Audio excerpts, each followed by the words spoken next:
दाई ह तैयार होके झोला छागल भर के कहाँ जावत है ओहू मोला बिना बताए। रुक तो दाई। यारी समझ गई। रुक तो दाई कहाँ जात हस? का हो गए हो काबर चिहरा था? बिना बताए कहाँ जावत हस दाई? सब संभार के अपन भाई राखी पहिराल जात वो का रक्षा बंधन। ये क्या सुन रहा हूँ? तमहुत गए रहे दाई अपन भाई के राखी पहनाए बर पैसा कौड़ी खलक नहीं दे और तय चुपचाप जावत हस मोल बिन बताए।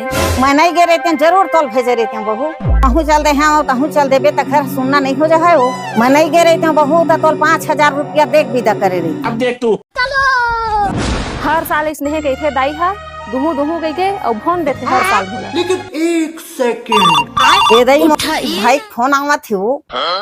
हेलो हेलो भाई मैं तो घर आत रही हूँ राखी बांधे ला। माता बहनी 4 धाम की यात्रा में आ रहे हैं। ठीक है भाई मैं नहीं आवता हूँ। बहू